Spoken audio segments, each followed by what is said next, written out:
Hello, Ali. How are you? Hey, how you doing? Good, thank you. Thank you very much for being my first guest on this channel. Thanks. So, Always a pleasure. thank you very much. You and I have known each other for a while, so I thought that you would be the best person to kick off this channel for PhDs. So, thank you very much for being with me today. Great. Thanks for having me. Thank you, Ali. So, as you may know, we have started this channel for PhDs to, create a global community for PhDs who, encounter problems when transitioning from academia to non-academic careers. As you and I have faced some of those Oh, challenges, maybe to some extent. So we're going to talk about those challenges and, bring in experts like yourself who are PhD, who have PhD degrees and, can help this community to, come up with proper solutions to those challenges. Maybe we can start with by introducing yourself and tell us about your PhD program, your research, where you graduated, and if you did any postdoc, and then I can ask some other questions. sure thing. Well, basically, I have a degree, I have a PhD in chemical engineering. So my bachelor's, master's, and we're also chemical engineering. But what I did during my PhD was some sort of a multidisciplinary project, meaning that it was a blend of chemical engineering, mechanical, and materials engineering. So Uh, at the same time, you have to have your knowledge of chemistry, chemical engineering principles, and at the same time, you have to get yourself familiar with some stuff in mechanical engineering and materials. So that's at the edge of three different branches where you have to just build your, let's say, academic experience. So it was a very tough opportunity. I really like now that I'm looking in retrospect, I like what I did during that time, but also it was pretty much challenging. So I did my PhD in Laval University in Quebec City, and no, it lasted for 4 years, not more than that, because I was not interested to stay in academia for more than 4 years. And yeah, maybe we can get to the rest of the journey, in the subsequent questions. Okay, great. Did you do a postdoc as well, or Oh just? yeah, yeah, yeah, I forgot to mention that. I had a Nice. postdoc, and it was interesting. Like I said, because the project was a blend of chemical and mechanical engineering, I landed myself on a postdoc for a medical device company. So interestingly, what I was working on was on some miniaturized fluid dynamic channels, like I would say microchannels, for which there was an opportunity in the medical device industry where they are just, doing some operations on the arteries and stuff like that. So the flow dynamic in the arteries was quite similar to what I was just doing during my PhD. So that was the main reason I was hired for that position. It was a, let's say, half industry, half academic position because I was doing the some of the experience at Queen's University where we met for the first time. And but the project was actually owned by a medical device company based in Toronto. Okay, awesome. So by the research, I think you're referring to MEMS technology, electromechanical It's system or something like yeah, that? I was not focusing on the electrical aspects of it, but yeah, the concept is pretty similar. So it was like MEMS, okay. microfluidic devices. Microfluidic device, yeah. Okay, fantastic. So what are the exact like applications of your PhD research in industry, basically? So what? Oh, it's just to name a few, it's lots of experiences. You can just go it in the space industry, or you can go into the chemical, let's say plants. Let's say you have a huge industrial chemical production plant, but you can just break it down into smaller miniaturized devices. You can stack them up because for each of those small units, the efficiency of the unit is like 3x or 10x, higher. So if you just number them up, you stack them all together, it's basically now that's part of the engineering is just at its infancy. So researchers are seeing like in fast forward in 10 years, all the industrial units will become like a combination of a small miniaturized unit. So they have like an improved, let's say, efficiency. So our work was just the beginning of a long journey in the research, let's say, realm. Okay, fantastic. So, and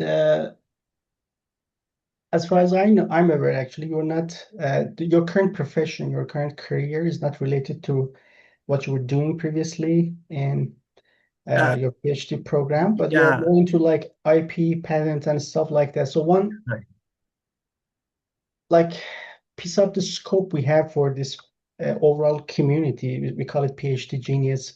So as a brand, and this channel as your PhD Genius because it's about your journey. So people who kindly, agree to be part of this program is to also help other PhDs understand the non-academic pathways.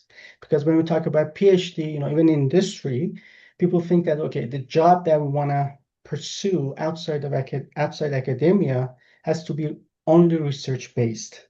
So you are a very good example of uh, a, a PhD who has a non-research based job, basically.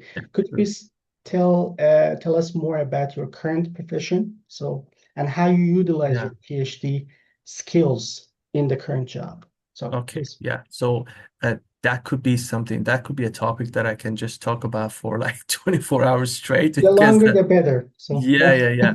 yeah, yeah. Yeah, for sure. So let's say, let's go back to the time that I graduated. So the next day after your graduation, you got a PhD in chemical engineering. Okay, so now I'm gonna do what? So everybody starts like a few months before like their graduation, just start to just apply for the jobs, just try to do some networking. Uh, I graduated in 2015. Back in those days, like we're talking about 11 years ago, maybe networking was not like, like a tough requirement as it is in these days. So, like you said, the conception back in those days was that, okay, I pursued a research position in academia. So now I'm just going to go to like a multinational company and I just go into a lab and start again my research with my lab code and day in and day out. But as it turned out back in those days, the job market, which of, of- the job market is actually the final decision makers that shapes your future. So back in those days, in Canada, there was like a terrible situation in terms of positions that you could go for, and the competition was pretty fierce. So when I was just looking at my opportunity with respect to the others that are in the pool of candidates, it was a very tough year for a PhD graduate to get hired and get the job that he was thinking or she was thinking. So it took me, to be honest with you, it took me a lot of time. It took me almost a year to land a job. I was just working on some project-based, let's say, mandates in my, with my previous research group just to get by. But it was not like a viable option. So once I got the postdoc, and after that, when the contract for the postdoc ended, I was in a situation that, okay, I had some experience in chemical engineering. I have some experience in mechanical engineering. I know some stuff in medical device realm. I know some designs, software. So as there was one person I was just following with on LinkedIn. He just became brutally honest with me, and he said, "You seem to be like a jack of all trade, but master of nothing." So I was like an ocean with a depth of 10 centimeters. So so I had touched on everything, but not deep enough. Like every job that you apply for, they just want you to be like an expert for the past 4 or 5 years. But Mm, as a new graduate, how could you do that? Even the yeah. entry level positions just wanted some industrial, let's say, experience for at least 3 to 4 years, which was not the case for like a new graduate. So it was a very difficult time back in those days. So I figured that okay, I am in a position that know everything from every realm. I just know a bit. So how could I serve, how could I just complement this situation with a job that fits this profile?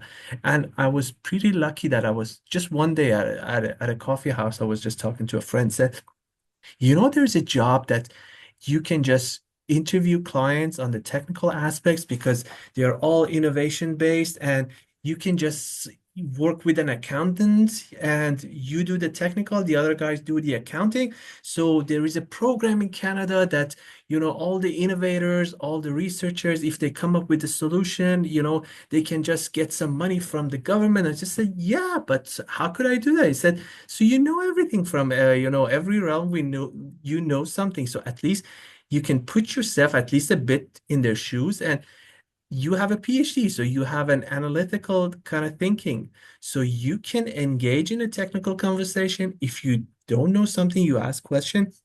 If you have a little bit of background, you can just drive the conversation. So I said, yeah, so let's do that. And that's why I got my first position as a technical consultant, which was 100% different from, let's say, a scientific, position, like a research-based position. I was technically staying in an office, like a home office, and interviewing Mhm. clients, like doing technical interviews.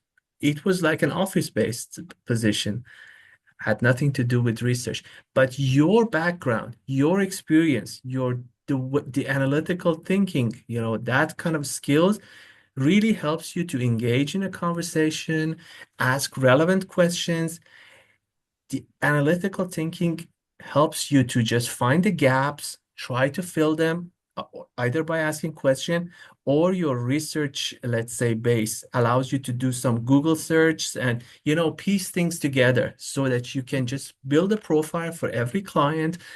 And that was the start of it. And 2 to 3 years of working as a technical consultant in this, we call this R&D technical consulting, just ended up for me being interviewed for a job in the IP, intellectual property, meaning like I'm just currently, this is what I've been working for the past 6 years. Now I'm a patent agent. We just have clients in different fields. I mean, pharma, we have clients in the pharma world, we have clients in the polymer world, we have clients in the deep mechanical engineering, aerospace. So we have a huge base of clients with whom I can just talk about different topics. And based on the experience that you get year after year, you have this capability to engage in all meaningful conversations. Like as an engineer, you can think. As a scientist, you can think. So there are different angles to every project, but you have developed a skill that allows you to just get into a call with a client, get the maximum information, and then there is just, packaging a product and just hand it back to the offices that you have to file a patent, let's say. So that's the gist of it. I try to summarize everything, but that's the way it goes. That's the way it just went out for me. And yeah, I think that's pretty much the gist of it. No, I really appreciate it. It was a very complete answer. Basically, so I'm happy that you're mentioning your job titles as well, because this can help the people who are watching this video understand what kind of jobs they can search for example, Yeah, especially the fresh graduates or PhD candidates that yeah, haven't graduated yet, so they can have an understanding of what type of jobs or job titles, for example, yeah, they can look for. No, that's awesome. So you mentioned something very important about critical thinking. So as a part of the survey that I conducted and you kindly participated, so almost every PhD responded that I mean people who have graduated, people like yourself, and have at least landed one non-academic job already. They mentioned that critical thinking was the top of the skills, they utilized and they transferred from their PhD program to non-academic environments, basically, which exactly. could be, things that you mentioned, R&D or non-R&D based. Yeah. job. So how big of a factor it was, and when you switched jobs from the previous role to the current role, how do things changed in terms of critical thinking? Were the foundations the same, or you had to make some like tweaks, for example, to make it work, going from one role to another? So are there any nuances around that, or it's just, foundations, fundamentals are basically the same? Well, that's a very good question. So uh, it needs a little bit of reflection, but something that comes on top of my head is that the foundation is the same. So Mhm. what you get as your baggage, the baggage that you just collect from 4 to 5 years of PhD studies, is not the measurement tools, it's not the pipette, it's not the Allen keys. These are not the things that you put in your bag when you just graduate. There are some skills that you get in your baggage when you want to transition from academia to non-academic environments. So critical thinking is one of those skills. Um, and for me, honestly, the foundation was the same. Sometimes, depending on the position that you're in, you might add a little bit of stuff to that. But critical thinking is always just, you just imagine it at the core of everything. But as you go into different jobs, for example, in the present position that I'm in, you have to know how to manage clients. So Mhm. again, it is kind of linked to your analytical skills, to the way that you think, and but you have to just link it to some other experiences. But without that core skill, there's always an important and a crucial, ingredient that is missing. Mhm. Without that, I think you cannot make it far enough. Mhm. No, that's quite understanding. So you mentioned one important thing as well. It goes back to the previous question and the your research capabilities. Because as PhDs, this is a routine thing we do all the time. And we think that this is just a normal skill everybody possesses. But it's not the case, you know. So No, one of the no, things no. that, is like underrated in industry, when I mean the real world. I Yeah, call the outside academia the real world. yeah, It could be a little bit scary to many people, as you mentioned. So absolutely. you had to like wait for a year at least to find a job that was suitable for you, for example. But this, research skills. So some things that we do as PhD as like a routine job, routine work, which is just, searching for references, as you mentioned precisely, finding references through references. Sometimes when you're Yeah, reading an yeah, yeah, article or absolutely. you're doing things like that, these are things that we do routinely. But when it comes to job search, for example, sometimes I've seen that people do not present themselves in that particular area, which is the research. Not just doing research work, doing like a lab work, as you mentioned, but finding information in a Hmm. broader concept. That's exactly what you're doing in your Exactly. Yeah. current role. So I just wanted to double down on that a little bit to help Yeah. people And understand that just yeah. if it's like a routine part of the job you're doing right now as a PhD, it doesn't mean that Hmm. everybody possesses that, Yeah. Yeah. skill. So you So, need to and double down. yeah, Yes, yeah, go ahead. that's an interesting point. And I may just want to add something more to that because Sure. I think it really matters the context that you're describing research. Just, it's a very interesting thing. When you do research in a lab, you're just doing work for like a research supervisor. There is this tool, there is this apparatus, there is this experimental setup, whatever you name it.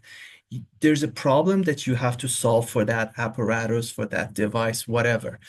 But actually, if you just look at this from a different perspective, like go deeper, it's just about, how you train your brain. It's just about deduction. This happened because of what? What I can do to just, it's all cause and effect.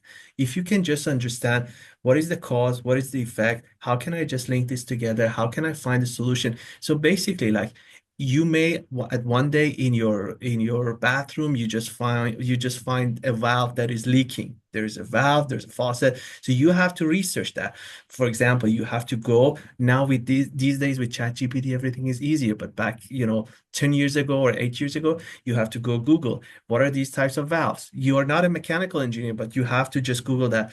What is this type of valve? Why is this happening? So you can just deduct, okay, this happened because of this. What can I do about this? So in every real world, we are just still doing research. Some people may not do it properly, but it all goes down based on deductions. You deduce from something, you just make some assumptions, you just have a hypothesis, you test it, and it goes from that. And another important thing that I might add is that it's something that is really important for me during my research, because my type of research was the first of its kind in that particular area. So as you can imagine, for a first experience in something in a research field, there are maybe thousands of fails of or failures, and there may be one time that you try something and it's successful. Some people completely forget and just put all those failures aside and just focus at that one successful story. Mhm. For me, it was not the case. I had maybe 1,000 failures, and I just had one or two successful scenarios that I just tried to publish. But at some point, it just hit me that why I do not publish all my failures, because Mhm. that gives a lesson to future researchers that these were my failures because I did this way, I did this that way, I did it this way. So they can just try not to do the same thing. So actually that paper that I published was one of the most important ones that I did. And the citations showed me that I was right, because I tried to publish all the scenarios that I did and failed. And it was interesting that it was received pretty well in the journal that I published it. I tried to publish, I also published my successful story, but I also published my failures. Like it was a big paper that all my failures were listed. So again, back into this area. Now we are just going to transition from academia to a non-academic position. You have to learn that all your failures matter because you can learn something from them. Don't try to just, put them aside, just put them under the carpet. All of those are lessons for you. I think if I have to just summarize all this in one important message to the future, job seekers, is that never underestimate the value of your failures and try to learn from them. Well, that's a phenomenal perspective. This was so, so, so interesting, actually. Because by publishing it, like your failures, actually, you're saving other people a lot of time. Because things that Exactly. you have tested and haven't worked, and so people know and they won't go those ways, actually, or Yeah. they won't try those things. That's a phenomenal perspective. So how do things can like play out outside academia, you think? So have you encountered anything like that outside academia, or just like, exclusively relates to research-based work? No, no, in everything, if you just go back Mhm. again, I think I think I just mentioned it at the beginning of our conversation that networking was not an issue. Like it was not it was good if you could do some networking, but it was not as critical as it is today. So Mhm. back in those days, I was thinking that, okay, no, I have these qualifications. I'm proud of my qualifications. All the employer must love to work with me. So I just apply and just sit down and see what comes next. So that proved me wrong. That was a failure. I think that's one of the reasons that I stayed, outside of the market, just waiting for the perfect opportunity to come. No, you have to just try to network. You just have to go knock on some doors, just present yourself, engage in some networking events. You have to just, let's just have your friends to pass the word along to just land yourself a suitable position. That was one example. The importance of follow-ups. I never used to that. I thought it was rude to just, they told me that they will call me back, but they never did. So why should I follow up? I would just humiliate myself. So So cold outreach sucks always. exactly. Yeah, yeah. So all of these Most things, they people were hate just it. Yeah. So now these things are just pretty kind of like instinct. Like 10 Yeah. years ago, it was not. And there are a whole bunch of other things that I just for the sake of brevity, I just did not do not talk about them in detail. But there are lots of things you have to learn from your mistakes. If I just apply for a job with this strategy and it doesn't work out, just rework it. Learn from it. Just revise your strategy. Try to get some help from the professionals in the field. So there's no embarrassment in doing that. That's actually really encouraging. If you do this, you're just going through the right path. This is something that because in the research field, like PhD students only get feedback from their supervisor. But in the workspace, you have to get feedback from as many people as you can. That would help you streamline your profile for every job and everything. So that was one of the biggest mistakes that I made. And I really encourage the future job seekers, the recent graduates specifically, to just learn from their mistakes and always try to revise their strategies as they go along. No, that's fantastic. Uh, so two things here. So one, reaching out to people you don't know, right? Or they're like friends of friends, for example, or people who are not in your like immediate network, right? Yeah. So I just wanted to highlight based on what I do as a consultant, and I've been, in the business realm to so to speak. So that is a problem I see left and right. So very intelligent people, so they hesitate to reach out for help because so something that as PhDs, I have experienced that sometimes we think that we can figure it out ourselves Hmm. without any external help. That's why Yeah. I have this like you may have heard of this Dunning-Kruger effect. Yeah, Actually, exactly. actually, I have a picture of it right there. I put it always there that it reminds me on a daily basis that True. I can't know everything. All right. Exactly. So, and that gives me humility, for example, to constantly learn. But I have paid heavy price maybe for it to be like who I am right now. And I'm pretty sure like people like yourself, professional people have experienced or may have experienced something like that. You can't have the answer. It's not a sign of weakness to ask for help, as you accurately mentioned.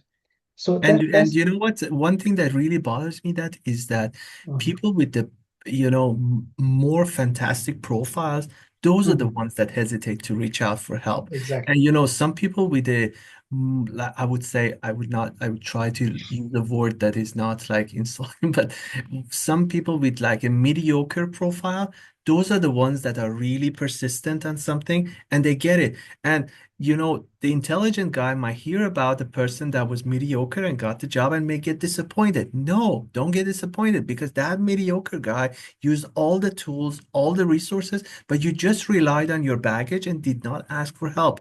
So that was not a balanced situation. You have to use it. Doesn't matter that you're intelligent, you're qualified, but you have to present it to the outside Mhm. world. No, that's awesome. So because we are here, and I'm aware that first of all, I'm very amazed by your level of professionalism, Ali, because we have had conversations about some technical stuff, IP and stuff. So I'm not gonna get into, but your communication skills are unmatched. Your professionalism, communication skills, paying attention to detail, time management. These are traits that, I don't see in everybody, or I don't see all those skills in one person. Okay. So how did you get to that point that, it can go back to your education, go back to your, training you received in your family, for example, and the experiences you have had in the past. But how did you get to that point that you're so meticulous in your communications? Like I said, I'm very, very amazed by your communication skills. Thanks, Can man. you just Appreciate that. explain a little bit more so that the audience can understand what communication means outside academia? Well, first of all, thank you so much for the Important kind it is. words. Yeah, No, I it's really truth actually. So, I so really appreciate that. And well, there are different I would say there were different episodes in my life that got me to the point that I'm in Mm. now. So first of all, I had I would say again, I try to choose my words wisely, but I had uh, amazing critiques. Like Mhm. my PhD supervisor was one of the toughest people that you could work on, like let's say in the culinary world, people know Gordon Ramsay. Right, right. So you know what? I'm a big fan of. Yeah, yeah, yeah, yeah. So I had the Gordon Ramsay of chemical engineering as Wow. my research supervisor. So a very critical guy and very, let's say, candid with all the, PhD candidates, setting really strict expectations and asking you to just meet them.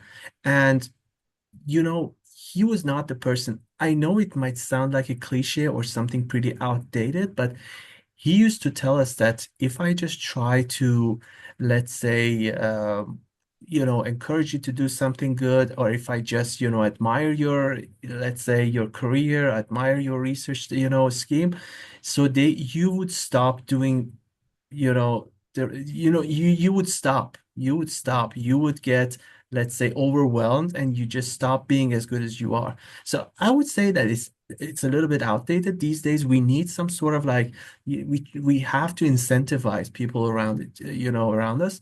But I would say I had the best critiques, and one of the things that helped me survive, because sometimes the level of, let's say, criticisms were too harsh. I remember that I had really difficult time at some points to just, handle all that pressure. But the key point here is that never take the critics personal. That's one of the biggest mistakes that I even see from the brightest people in the industry, in like law firms and everywhere, in every job position. Sometimes I see like very smart people take criticisms as being personal. And I think all of us have been there actually, because yeah, yeah, yeah, yeah, yeah, well, yeah, exactly. yeah. Yeah, it's a really hard thing, because it's really hard to just, make yourself detached from your traits or from your personality and just look at it from like outside and just see that it's your skill or it's your personality that is being critiqued. It's not meant to be you. So one of the things that I really tried to work on was that I don't take, the criticisms personal. So I just try to see that every critic that I receive is for me to be the better person that I was the day before. So that's one of the things. Other things come after that.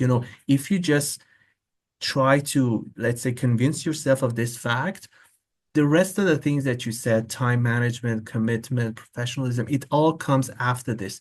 Because at the next aspect is that you just put yourself on the other people's shoes. You treat people with the respect that you deserve to be, the way that you want to be treated, by others. So that's very important thing. So if you just have these two aspects, I think the rest, flows afterwards. No, that's awesome actually. So to wrap up your answer, maybe to, you know, kind of is a combination of different factors, right? So it's like your education, your supervisor, and your actual job experience. Because no matter how many books you read or how many podcast, channels you are following, or how much education is, so there are things that are gained based on experience. Exactly. So they don't happen overnight. And you precisely mentioned that. So can you tell us more about your current job, for a PhD, for example, graduate, or someone who is pursuing PhD program? Tell us more about your, like, the current job. Nothing confidential, of course. The Yeah, overall, yeah. scope of your job. So what you do in terms of being a patent agent, what kind of skills are typically needed? So you kind of like touched on the transferable skills you brought from your PhD program, but what additional skills, uh, Mhm. you know, a person in your position would need to be successful in this Yeah. job or in this type of job? Yeah. It's so I would say the first thing, the first thing that I'm still struggling with, you know, I just welcome those opportunities, but still at some points, you know, you need to struggle, is that at this position as a patent agent, there is no comfort zone. You know, Mhm. every day you have to walk out of your comfort zone and go to another zone. So Mhm. there is no such thing as a comfort zone. So as the time passes, you get used to, you just learn some stuff, you know, your learning curve, you know, progresses. You just are more comfortable with some of the mandates. But every day there's a new mandate, and for that you need to come out of your comfort zone and just, you know, go into your learning and then into your growth zone. So for people who are willing to learn new things, they're not afraid of just coming out of their comfort zone. They are always open to new challenges. This is Mhm. the perfect position. But at the same time, it's a brutal I would say it's a brutal practice to be in, because you graduate from a university as an engineer, or let's say as a scientist or whatever.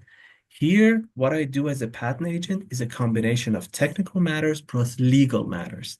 And for Mhm. legal matters, for a fresh graduate who has no legal background, you haven't been to law school, but you have to learn the language of the law. And it's Mhm. the most brutal thing. If you want to just have an idea of what is going, go have a look at your lease agreement, if in case you have one. You know, just read it out loud. If you understand more than 10% of it, then you're meant for this. Because Right. it's a very difficult language. You know, a big paragraph could be summarized in one layman's term sentence, but there are lots of angles to it. And without the knowledge of the law, you will be lost in the woods. So that's the brutal part, that you have to get yourself familiarized with legal definitions, legal interpretations of everything. And once it's blended with the technical stuff, the problem is, you know, even, you know, being worse. So that was the biggest challenge. But if you're open to learning new stuff, are you open to just get out of your comfort zone on a daily basis? Then it's a good job for you. But if you just want, because it's an interesting point. I got hired into my previous firm with three girls. And yeah, no, two girls and there was a guy. With me, we were four that got hired. After 4 months, those three just quit the job because the level of stress was high. Mhm. So they were all new graduates. I was the only one that had, like, you know, graduated maybe like 4 years ago, 4 or 5 years ago. But Mhm. it was difficult for them. They all went back to jobs like project manager, like research engineer or something like that. But I was the only one who could survive in this, not just saying I was better than them, but I was willing to learn more. I was willing to just withstand pressure at the point. I was, you know, willing to just sacrifice some stuff. I was open to learn, you know, the legal interpretations of everything. And that was my, you know, way of surviving through this, I would say, storm of, you know, concepts that was being thrown at me. So I would say that in this job, you're constantly being involved with different clients in different fields. First, you have to have good communication skills. And when I say communication skills, doesn't mean that you just, you know, talk. You just Mhm. have to get friends with them because they have to trust you. You have to gain their trust. And to gain their trust, first they have to like you with your knowledge and with your, you know, the way you just interact with them, with respect that you have toward them. So that's one aspect. So communication is not only on paper or on emails, you know, they're always face to face, like the way we are just doing now. So there's this aspect. And then you just get the information from client, then you are in your office. So you have to have the analytical skills that we just discussed about and try to compile all those information. You have to just craft some like a solution and just give it to the client. Again, the way you transmit message to clients really matters. You just give them a message to just give them hope, or you just want to scare the shit out of them. So sorry for my wording, but Oh, that's okay. that's true. They have to just trust on you that, okay, even if there's a problem, this guy is there for me to solve the problem for me. Or no, he's just, you know, trying to scare the hell out of me and just run away and he's going to charge me for that. No, you have to just let them know that you're a trustable person, because you just go with them hand in hand through every step of the way. So that's the way it matters. So that's communication. Again, with your analytical skill, you have to just propose a solution to them. Solution has to be accepted by all the patent offices around the world. So again, it's your communication plus the knowledge of legal, let's say, terms, legal aspects of it, because the language of all the patent offices around the world is legal. So there are lots of angles that you have to combine in your single, mandate so that you can deliver. So I would say it's a pretty tough kind of like practice, but at the same time, when your client sends you a message that they're happy, when the client says that, okay, with your help, I got this patent. Now I could just sell it for millions. I could do this in this way. So those moments are pretty rewarding, but the challenge stays the same for the next client, until you just get to a position after 10 to 15 years that, okay, now I have the real experience. I've gone across through all the comfort zones, learning zones, growth zones. Now I'm just a seasoned patent agent that can represent all types of clients.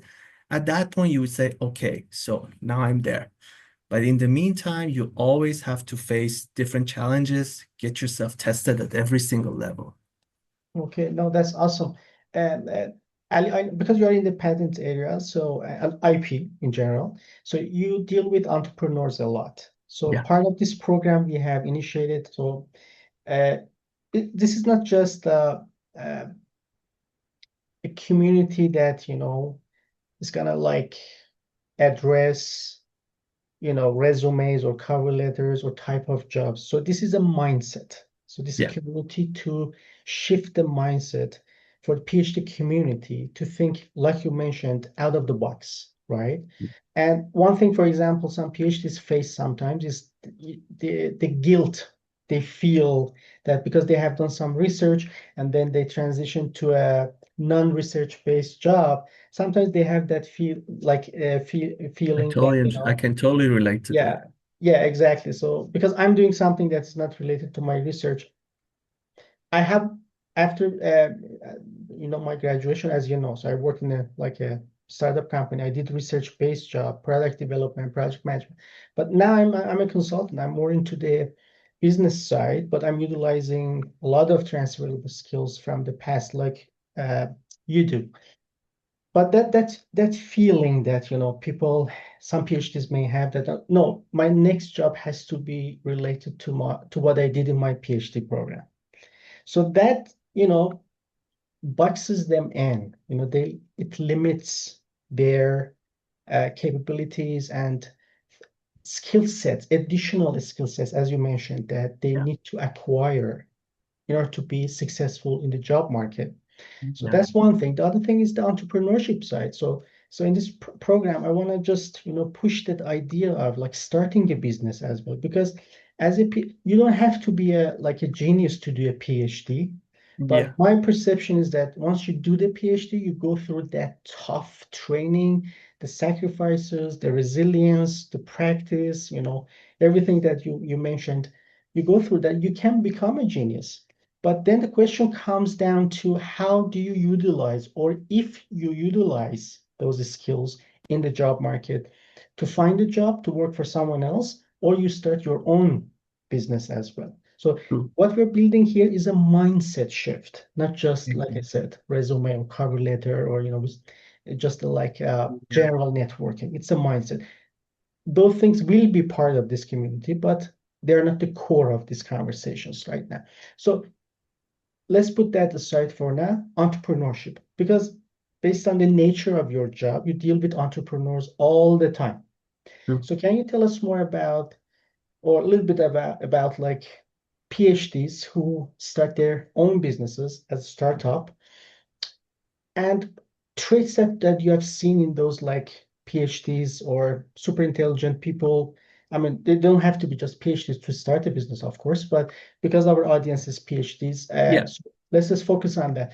What good traits have you seen in dealing with those clients that have PhD degrees and they are entrepreneurs at the same time? So, what are your experiences on those things? Yeah, again, that's a pretty good question. So I'm just trying to think out of the clients that I just met over the past months. There are lots of them were entrepreneurs that, they started from like a small startup and now they're just trying to raise funds. So again, if I could just name a common trait between all those entrepreneurs is that they didn't have a fear to just fail. So Mhm. we just witnessed all the phases of the research, how they just try to establish like a base for themselves in the market or something like that. They were not afraid of failures. They were not afraid of, failures. And they always, they never hesitated to ask for help. They never Mhm. hesitated. So let's say we constantly pick up the phone and see that they're just calling us. They're super intelligent people, but they just call us, whenever they have concern and think that you can address that, they just call you. They just don't let things pile up and, just exhaust Mhm. them in the whole process because there are lots of angles that they have already have to take care of, like the financing and the core research that they're doing. But Mhm. whenever there is a concern and there is somebody like us that could help them, they never hesitate to ask for it. The moment that there's a problem, they just write to us, they just call us. So it doesn't mean that as an entrepreneur you're a genius that are in you can do because there's one word that I just really hate, in all the job descriptions that I see, work independently. You just work independently. So yeah, you have to work independently, but that doesn't mean that you just working in a vacuum. So you have to ask for help from others if you can. You know, that independence must not be construed as like one single person that is working in a vacuum. That's a misconception. So what I have seen in all those entrepreneurs is that highly intelligent people and but they never hesitate to ask for help and they're not afraid of failures. Mhm. Whenever we just tell them that, okay, this idea is not patentable, maybe you have to just go back to the drawing boards, revise these things. You say, okay, because that's the path they chose. And maybe I can just think of more traits if I just, we spend a bit more of time. But for now, I think those are the things, those are the critical things that I think of. No, that's fantastic. So basically, again, what you mentioned, I think, to my understanding, was more towards the communication skills Yeah, and prioritizing your tasks and things like that, because you know when to reach out for help and yeah, items that you can handle yourself. So you need to discern between what you can handle and what you can't, right? yeah, If I exactly. understood it And correctly. just to add one more thing Yeah. that I just remembered, I had this meeting with this client yesterday morning, and it was a Zoom call like the way we are having it, but there was another account that was logged in. It was an AI agent that was logged in at the same time. So as we were speaking, that AI agent was just as a third account on the panel. That was like an AI application for taking notes, Yep. taking notes of all the conversations. And it was interesting. And then they shared us, they shared that script with us.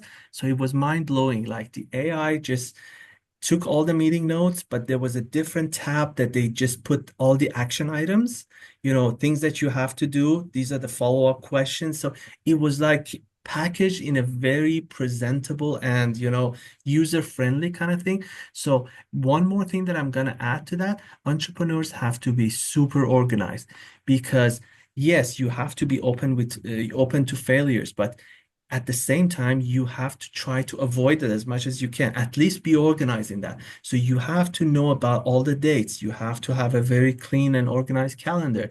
You have after every meeting, you have to list up your action items, things that you have to do, things that you have to delegate. So again, being organized, I think that's an important trait that you have to have as an entrepreneur. No, 100%. This AI note taker has saved us a lot of time, actually, when we engage in like discovery calls with clients, in my own business and stuff like that. Those notes are life-saving, actually. So these Yeah, are new capabilities, new tools and techniques that, the technology offers. But one thing about AI is that it does not replace your expertise. In true. this note-taking part, no, it's quite understandable. But For example, speaking of like project management or things like that. So the output you get from AI has to be verified, right? So sometimes, AI can make some people a little bit lazy because, they Yeah, I understand. prompt it and get input without verification, but that's your expertise that verifies that Exactly. information. Yeah, Otherwise, I'm so, one of those people that always disagree with those people that say, okay, AI is going to put us out of business. No, I 100% disagree.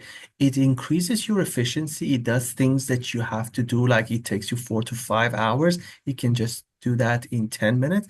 But without your verification, without your review, it's worth nothing. That's why AI cannot replace you. AI can complement you. So you get the information from AI, but then you use your expertise to, let's say, shape up the last product and just deliver. But AI really helps you. It's not going to put you out of business. It's not your opponent. let's say to streamline the processes, as you mentioned, to make things more efficient, Yeah, faster, right? yeah, People say that time is money, but I think it's a wrong statement. Time is way more precious than money, of right? course. So that those tools and techniques, but these things require like constant learning, right? Adapting to new situations, new tools, techniques, and one. But as you may notice, like the primary part of our conversation was more towards the soft skills. So it's so important because these technical skills can be learned, but soft skills take time to be Yeah. learned. So communication was a great example of this thing. And willingness to learn new things. That's again a soft Exactly. skill. Some people are just, have a guard against, learning new things. I say, I'm a PhD. I have learned whatever I need to learn. No, soft skills are never enough for you. So you always have to try to learn new soft skills because your PhD maybe will give you some technical, expertise, but soft skills, no. It's So endless. Dunning-Kruger effect. Let's not forget that. So, and some people, I'll end this conversation with this final question that some people it has happened to me when I got out of academia. I got my first job in industry. Culture shock. So adaptability, adapting to new culture environment. So dealing with business people who have no understand, some of them have no understanding whatsoever, you know, of like technicality part of the work. They're just pure business people, like finance people, and I'm pretty sure you have dealt with people like Yeah. that. So that's culture shock is a big thing. So maybe we can end the conversation with that question. Yeah, Your that's experience. interesting. So Yeah. I remember the first report that I just sent to my supervisor, who is like with a business mindset. So I tried to write it in a technical fashion. So paragraphs after paragraphs of it, explaining things, from the core, paragraphs after paragraphs. So it was tough. So it was meant nothing. It went into the garbage because for a business person, it doesn't matter how you deduce things, how you just explain things. A business person is a very busy person who just needs a quick feedback. And from that point, I learned that for every report, you have to have on the first page, you have to have an executive summary. So that's the first page that every business guy learns. Whatever is after that, it's just for the record. But the executive summary, the person who only has time to read 1 or 2 sentences that is this strategy good or bad? It doesn't matter even why it's good or bad, because they want to make a decision fast. It's a very fast-paced environment. So your exec summary should reflect that, is this a good strategy or not? That's Mhm. it. So that was one of my culture shocks. Sometimes we just say the more the better, in your reports, the more the better. No, here it's not. You have to Brevity. really concise in what you present. Just put at the first page the gist of the thing, and then, we record the rest of your explanations, in somewhere safe in an archive. But the bottom line has to be on the first page. That was one of the biggest culture shocks that I had when I was just working in a law firm, providing, written products to my superiors. That was the most important part, I would say. Oh, that's fantastic. So that's sometimes we call it elevators pitch as well. So Yeah, as exactly. Yeah, yeah, yeah, yeah, yeah, yeah. yeah. No, brevity, conciseness matters a lot. Thank you very much, Ali. So, and it was a fantastic conversation. I truly appreciate it. You Thank are you. like a complete package of like a PhD who possesses phenomenal technical skills and business skills, communication, soft skills. So I'm pretty happy that I had you as the first guest Thank you. on It this was a pleasure channel. being here. I had no doubt that I would have no regrets whatsoever That having was you this as the that was very my first guest because of the conversations we have had in the past together, and I know you pretty much. So I truly appreciate it. Is there anything that you would like to talk about and I didn't ask? I don't think there's anything left, but I just really want to thank you for, this opportunity that you're creating for the graduates, like the PhD graduates. I think that was one thing that was missing in the knowledge base that every PhD graduate or like future PhD graduates have to know about. So all your efforts in this field is really appreciated. You just did something that people will know later how valuable it is. So, and I Oh, thank you for that. no, I truly appreciate it. I hope more people will join and help us in this endeavor because this is not something that I can do alone or you can do alone. We need to be a community to help each other and bring Exactly. value to the table. Yeah. We PhDs have this habit of working in silos because when so Exactly. Yeah, yeah, yeah. so Yeah. this has to Independently, change. like, Exactly. So work yeah. independently. So, but when it comes to like creating new opportunities, creating new value, this is not something that one individual can do. And I'm Yeah. pretty sure I cannot do it myself. Yeah, I have initiated these conversations, and this community, but I definitely need help from people like yourself and many, many like brilliant PhDs out there. And you know what? I think that the society, the industry needs more PhDs. And the way that they sometimes look at PhDs as just some like academic people and they don't, sometimes like underrated, right? Mm-hmm. So though all these skills and capabilities and things that we discussed are applicable to many, many industries. Yeah, And of course. sometimes industries talk about like talent shortage. Okay, there are many, many PhDs out there that who are like looking for a job, and there are like jobs and projects that need people like PhDs to come in and take care of those things. And That's right. in Canada, as we are, so just the manufacturing sector like lost like billions of dollars in projects that they couldn't find talent for. So it's Mm-hmm. like a report that goes back to 2, 3 years ago, but I haven't seen the recent reports, but missed opportunities. And then we need to have more openness to thinking about how we can utilize the PhD talent in those key positions that these people PhDs are capable of doing. But that mindset needs to change from both sides, from the Well, PhD community side and from the industry, yeah, I can't agree more. consultant, Yeah, 100% agree. nonprofits, financial institutions, and the list goes on and on. I truly appreciate it, Ali. Thank you very much for Thank you so much, Afshin, joining me for having today. me. So Yeah, it maybe we was always can. a pleasure. Thank you very much, Ali. Thank you. Have a Okay. good night and thank you. Thank Bye you. bye. Have a good night. Bye Thanks. bye.